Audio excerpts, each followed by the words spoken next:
안녕하세요. 발빠른 시황의 이석우입니다. 아우, 한숨이 나오는 하루였습니다. 오늘도 양대지수 하락했는데 급락이라고 할 수 있을 정도로 하락폭이 꽤 컸습니다. 장 초반에는 그래도 강세 흐름이었어요. 바로 미끄러져 내리면서 거래소 3.5% 하락, 그리고 코스닥 지수 상승 출발했죠?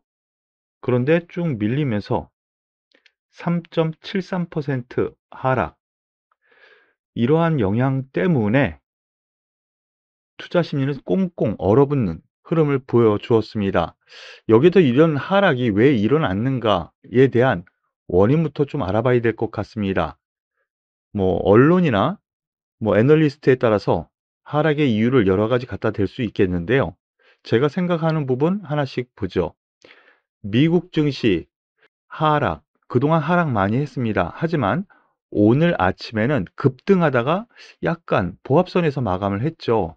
그런데 FOMC 회의 결과 긴축에 대한 얘기가 여전히 된다라는 부분, 그래서 금리가 올랐고 우리나라 원달러 환율이 올랐다라는 부분이 악재로 작용했다라고 합니다. 그런데 여기에 대한 부분, FOMC 회의 결과에 대한 부분이요. 앞으로 금리 올 거다라는 거는 확정적인데요. 그래서 금리 오르는 건 당연하죠. 그런데 일부에서는 바로 어제까지만 해도 바로 오늘부터 금리 올릴 수 있다. 이번부터. 이런 얘기까지 나돌았던 상황이라고 보면 이 회의 결과 금리 상승 이것 때문에 우리나라 증시가 하락했다라고 보기에는 좀 힘들지 않은가 싶어요. 그리고 두 번째, LG에너지솔루션 상장 후 급락. 오늘 잠시 뒤에 살펴보겠지만은요. 거의 더블 시작해서 장중에는 20% 훨씬 넘게 급락을 했었거든요. 그런데 오늘 지수 상정에는 포함이 안 됩니다. 내일부터 지수 상정에 포함이 되는데요. 이 종목이 떨어지니까 주변주들 같이 급락하는 흐름이 나타났다라고 볼 수도 있는데 어느 정도 투자 심리가 위축되고 2차 전지 관련주들이 하락하다 보니까 이것도 어느 정도는 이유는 됩니다. 하지만 이 LG에너지 솔루션이 오늘 지수 산정에는 포함이 안 됐다는 점에서 오늘 지수 급락에는 그렇게. 그리고 마지막으로요.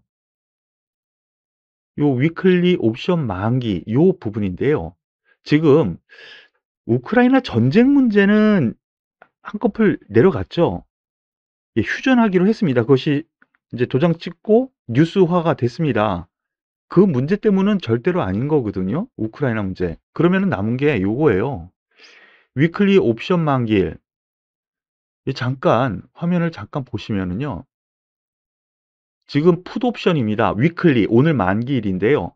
0.01 0.01 오늘 최저가거든요. 0.01 최저가. 0.01이 하한가 제로라고 보시면 돼요. 0.01 1,000원이요. 그런데 오늘 장중에 4.04 40만 4천 원까지 올라갔어요. 그럼 몇 배예요? 40배? 아니요. 400, 4배가 나왔어요. 오늘 하루에만 400, 400. 이런 점에서 놓고 보면은 일단 위클리 옵션 만기 장중 최대치 400, 4배. 이것 때문에 끝까지 하락을 시킨 것 아닌가라는 생각이에요. 이 위클리 옵션 이거는 진짜 없애야 되는 것 아닌가? 우리 투자자 그리고 우리 증시를 위해서도 없애야 되는 거 아닌가 싶습니다. 월물, 즉 매월 있는 월물의 경우는 있을만 하죠. 그런데 매주 수요일, 특히 목요일 같은 경우에는 이런 흐름이 나타나다 보니까 매주 옵션에서의 수익을 거두려고 하는 외국인 기관, 이들 움직임에 따라 그렇거든요. 그런데 여기에 대해서 여러분들께 잠시 말씀드릴 부분은 지금 보시는 부분은 월물이에요. 다음 주 이제 옵션 만기일이 있죠. 코스피 200 월물에 대한. 그런데 지금 이 월물은 계속 개인이 사담고 수익을 계속 내고 있습니다. 여기 보시면 풋옵션이요. 그런데 기관, 외국인 풋옵션 매도가 진행이 됩니다. 풋옵션 매도가 진행된다는 것은 최소한 하방은 견제한다는 건데, 더 떨어지면 어떻게 되냐? 그에 상응하는 돈을 갚아줘야 되는 거거든요. 기관 같은 경우에는 화요일부터 풋옵션을 대거 매도를 하기 시작했거든요. 손실이 엄청납니다. 오늘 위클리 만기에서 수익을 내고 다음 주까지 있는 이러한 만기일은 여유가 있으니까 그때까지는 제자리는 돌려놓겠다라는 의미로 생각하셔도 될 것 같거든요. 그래서 이번 주 정말 힘들었습니다. 월, 화, 수, 목, 오늘까지. 예, 너무 과대하죠. 소위 아래쪽으로 슈팅이 났어요. 어느 정도 이렇게 옵션 부분, 파생 부분에서의 수익을 위해서 나타났고, 반대 포지션을 월물에서 잡았다면 급반등도 가능하지 않을까라는 생각이 드네요. 어제 말씀드렸을 때도 미국 시장이 그렇게 뭐 큰 변화는 없을 것 같은데, 일단 내일 상승 출발할 것 같습니다 라고 말씀을 드렸는데, 상승하다가 빡 떨어졌죠. 다시 한번 말씀드리는데, 이렇게 떨어졌을 때는 웬만하면 상승 출발합니다.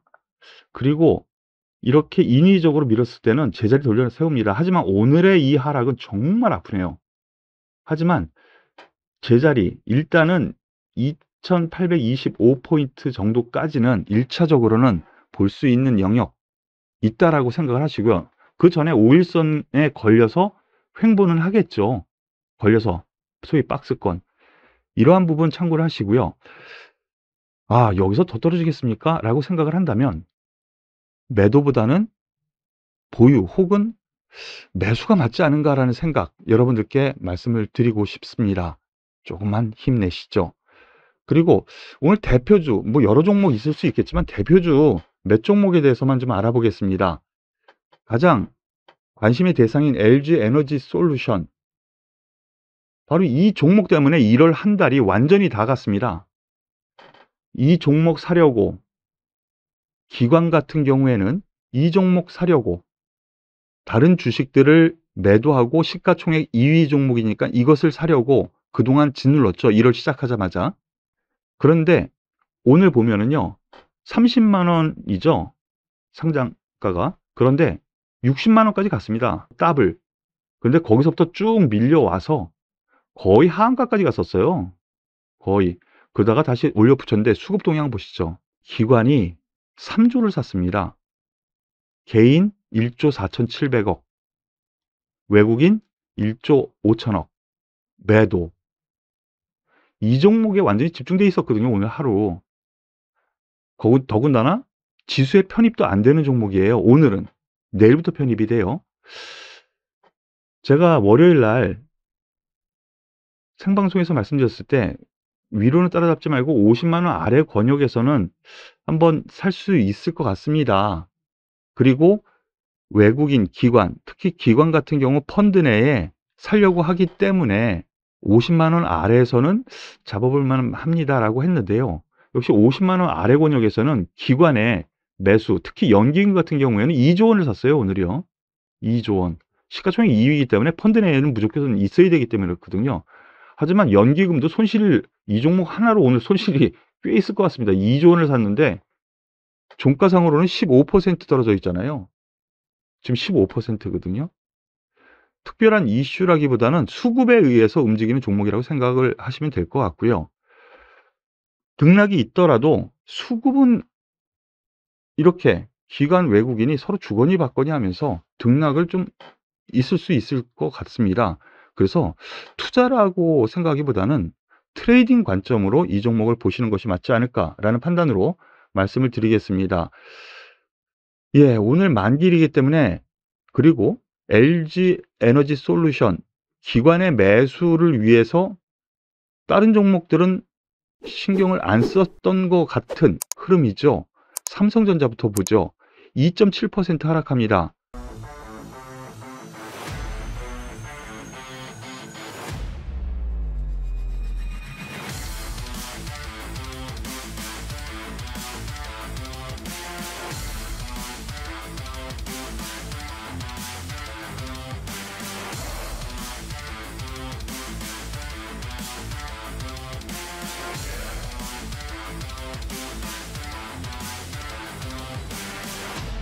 나쁠 거 없고 오히려 호재입니다.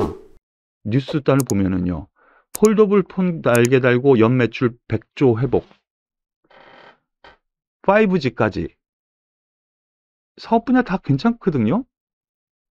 그리고 오늘 확정치가 나왔죠. 컨퍼런스 콜 나왔는데 전반적으로 다 괜찮아요. 생활가전에 대해서는 재료비, 물류비 증가 리스크는 좀 있다라는 부분 정도인데 가장 큰 건 메모리잖아요. 메모리 반도체 견조한 수요 기대. 더군다나 파운드리 쪽, 핸드셋 쪽 이쪽은 점차 늘려갈 수 있다라는 부분이거든요. 나쁠 거가 없습니다. 그런데 오늘 이렇게 되다 보니까 급락을 또 3% 정도의 급락이죠. 삼성전자 같은 경우에는. 마찬가지 맥락이네요. 1월 들어서 한 번도 여기 잠깐 상승하는 듯 하다가 밀렸는데 우리나라 증시 지수와 거의 연동이죠. 예, 지수를 본다면 어느 정도 반등을 기다리는 것이 맞지 않을까라는 판단 말씀을 드리고요. 그리고 두 번째, 하이닉스 한번 보시죠. 시가총액 인제 3위로 밀려났죠. 오늘 3.4% 하락합니다. LG에너지솔루션이 2위로 직행했고요. 그런데 특별한 악재는 없어요. 더군다나 반도체 관련해서 물론 시간 외에서 반도체 관련주들 떨어졌지만 시간 외에요. 필라델피아 반도체 지수 장중에는 상승했거든요. 나쁠 거 없습니다. 그래서 오늘 상승 출발했다 쭉 밀리는데 일단은 제가 생각하기에는요. 11만 원 초반대면은 오히려 매수하는 게 맞지 않을까 싶습니다. 쟤는 맨날 매수래라고 생각하지 마시고요. 지수도 그렇고 종목도 그렇고 하락이 너무 과합니다. 이렇게 반등도 없이 끝없이 떨어지는 시장도 없고요. 종목도 없어요. 왜냐하면 펀더멘털이라는 것이 있거든요. 가상화폐 같은 경우는 펀더멘털이 없잖아요. 그런 점에서는 바닥, 오늘 인위적인 이런 하락은 공포의 막바지가 아닐까라는 생각입니다. 카카오 보시죠. 카카오 특별한 이슈 있습니까? 특별한 이슈는 없습니다. 다만 회사 내에서 대표, 단독 대표를 내정하면서 이렇게 물갈이를 하면서라도 좀 회사를 쇄신시키겠다라는 이런 의미의 움직임이 회사 내부에서 있는데요. 나름대로는 긍정적으로 볼 만한 요인도 분명히 됩니다. 하지만 시장의 신뢰를 좀 어느 정도 잃기는 했죠. 카카오페이, 카카오뱅크 뭐를 해저드라고 하는 임원진들의 매도라든가. 하지만 이미 낙폭 과대 정도로 보여요. 17만 원에서 지금 8만 원이면은 제가 여태까지 말씀드렸을 때 개인 투자자들 같은 경우에는 10만 원에서 9만 원 사이에서는 분할로 떨어질 때 조금씩 9만 원 깰 거 생각하고 접근해도 괜찮지 않을까요? 라고 말씀을 드렸는데 그 이하로 뚝 떨어집니다. 시장 상황이 악화가 되면서 같이 떨어진 맥락이니까요. 같은 맥락으로 보시는 것이 맞지 않을까. 지금은 매도 의미 없고요. 반등을 기다리고 오히려 매수가 맞지 않을까라는 판단으로 더 말씀을 드릴게요. 다만 이 셀트리온 관심주 상위 종목 셀트리온을 말씀을 드리면 오늘 5% 하락합니다. 약간의 문제가 있습니다. 지금 분식 회계 문제로 인해서 또 하락을 했다가 요번에 바로 요 부분입니다. 오미크론의 약 안 듣는 약 퇴출한다. 미국에서 그랬는데 지금 셀트리온에서 만든 이 레키로나 치료제 있지 않습니까? 오미크론에 안 들을 수 있다, 안 들 것 같다라는 레포트가 외국에서 나왔어요. 그러한 악재 때문에 오늘 좀 떨어집니다. 여기 떨어진 이후 여기서 반등 시 매도가 날 것 같습니다. 라고 말씀드렸지만 반등이 없었죠. 하지만 지금 입장에서는요. 이런 악재 분명히 노출된 부분 있고요. 하지만 크게 보면 이 종목도 낙폭 과대인 건 분명해요. 저는 전반적으로 크게 봤을 때 제약바이오는 작년에 이미 고점 치고 대세는 끝났다라고 보는데 단기적으로 이렇게 떨어졌으면 일정 부분 반등이라도 들어갈 상황이 아닌가라는 생각으로 여러분들께 말씀을 드릴게요. 이번 주 월, 화, 수 오늘까지 목요일 너무 힘들었습니다. 그쵸? 우리 개인 투자자들이요. 반등 없이 뚝뚝 떨어지는 게 최근 들어서는 거의 없었죠. 더군다나 오늘 이렇게 깊숙한 하락 일단 오버슈팅 개념이라고 저는 생각하고 오늘 투자자분들 많이 힘든 것뿐만이 아니고 공포의 하루였지 않나 싶네요. 이런 공포, 오히려 용기를 낼 때가 아닌가 싶습니다. 요번 주 내내 말씀드렸지만 더 떨어졌죠. 하지만 저의 분석이 요번에는 틀린 것 같습니다. 분명히 그 부분은 인정을 하는데요. 하지만 지금 여기에서는 매도는 의미가 없고요. 보유하면서 기다리는 것이 맞고요. 그리고 단기로라도 좀 매수하는 것이 맞지 않을까라는 판단이니까 조금만 힘내시길 바라겠습니다. 오늘 발빠른 시황은 여기서 마무리 짓도록 하겠습니다. 수고하셨습니다.